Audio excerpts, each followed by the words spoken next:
As the holiday season approaches, SM City Cabanatuan unwraps its grand Christmas centerpiece.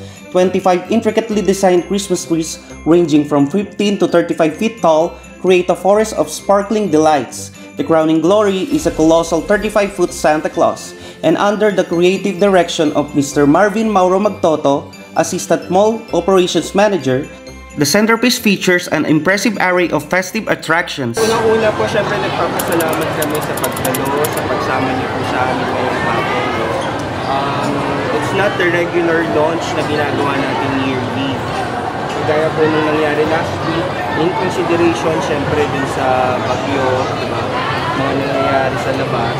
Dito naman tayo, nagkaroon tayo ng safety launch nito. And inuloy pa rin natin yung grand centerpiece launch ng SM City Cabanatuan para syempre makapagbigay pa rin ng saya, ng bagong pag-asa, ng hope sa ating mga kababayan sa mga Nuevo Ecijanos.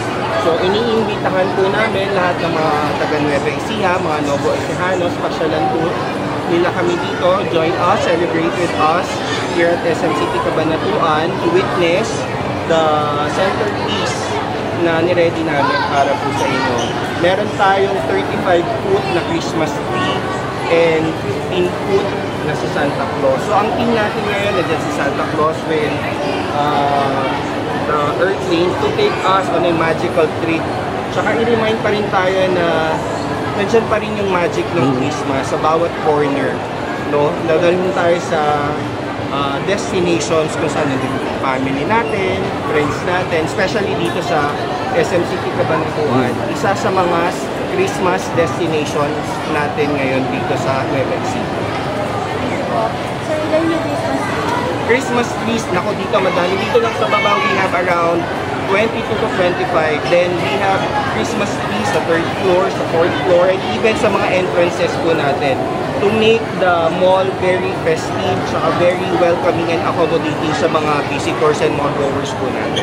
Sir, ilang feet yung pinakamalaking Christmas tree natin? Ito po, this is 35 foot. Then yung, again, Santa Claus po natin, this is 15 foot. Kung may mapapansin po kayo sa entrance natin, we have 20 foot naman po yun that's hang at the center of the atrium ng mall natin. Sir, ilan yung Santa Claus dito sa center tree?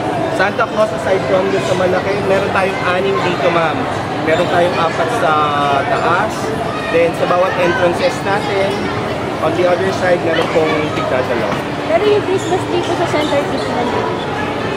Center piece, mga 22 to 25 po ito, scattered dito sa ating event center.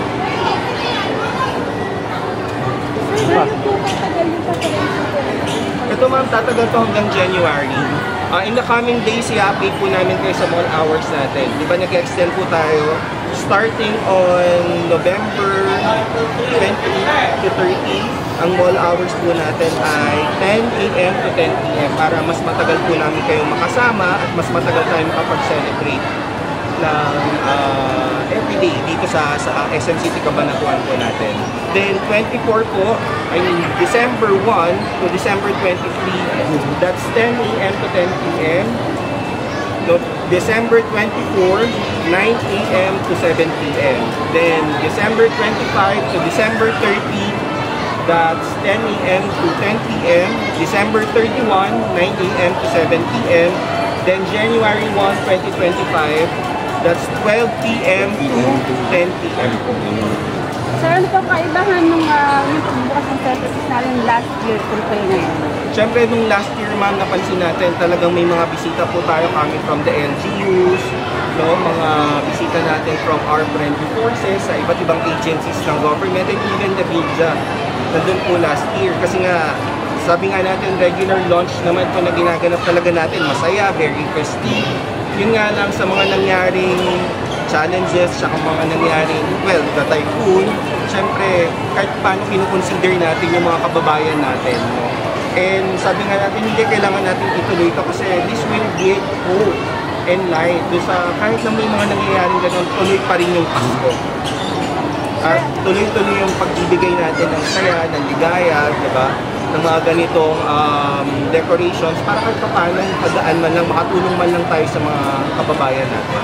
Sir, aside po sa centerpiece na makikita sa SM, ano pa ang dapat abangan ng mga consumers, mga viewers po natin sa SMCT?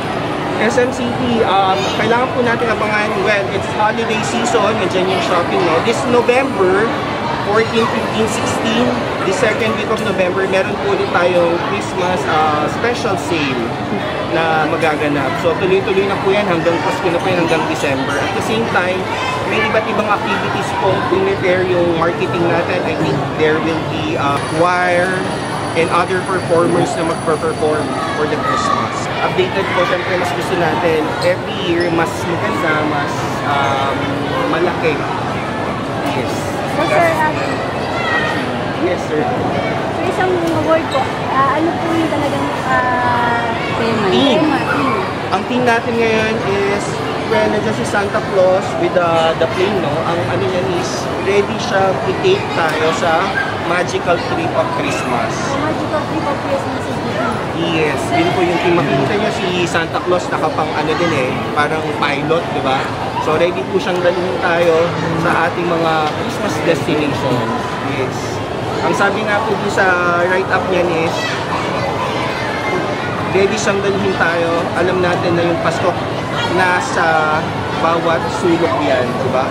Every corner of the sky, it's Christmas. It always reminds us that the spirit of Christmas is there in every corner. Super engrande po nung mga Christmas decorations po dito sa SM City Cabanatuan. Kumbaga po meron po bang competition ito kaya binonggahan po ng SM Cabanatuan?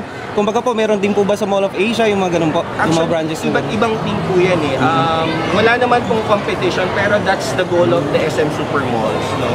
Kada bibisitahin natin SM Mall, iba't iba para kahit paano hindi pare-parehas Diba may excitement, iba yung makikita nyo sa Mega Center dito sa Cabanatuan, iba yung makikita natin sa Pampanga. So iba't ibang team, iba't ibang design, pero lahat naman yan talagang pinag-iisipan, pinaghahandaan syempre para sa mga mall goers natin. Tsaka para sa Pasko, para sa mga bata. Kagaya ngayon, ang dami-daming mga guests natin, visitors natin, na mga estudyante coming from different municipalities, and masaya kami na na-appreciate nila, nagpapapicture dito, and talagang kahit paano makikita mo yung saya at smile nila sa mga mukha ng mga bata. So baka may additional message po kayo para sa ating Novo Ecijano? Additional message sa mga kababayan natin sa Novo Ecijano, pasyalan niyo po kami, celebrate with us. Again, niready po namin ito para po sa inyo, para makapagbigay naman po kahit paano ng pag-asa, ng ligaya, tsaka syempre mas masaya ito pagkasama namin kayo, mga media partners natin, yung mga kababayan natin na nakikita namin dito, pumapasyal, kumakain, nagsha-shopping, at the same time, nakakapag-relax, nakakapag-spend ng time kasama yung pamilya. Yes, sir. Napaka-high-tech po ng mga decorations po dito. Magalaw na, sir, ano diba? po ba yan? Filipino-made din po ba yan? Yes, all our locals. Galing lang din po ito sa iba't ibang local suppliers natin dito sa Pilipinas. Saan pong lugar po gawa po? Well, I think these are from Antipolo, from Rizal. Antipolo, Rizal. Salamat. Let's enjoy the centerpiece of SM City Cabanatuan. Advance Merry Christmas. Yes, magkikita pa po tayo. Advance Merry Christmas.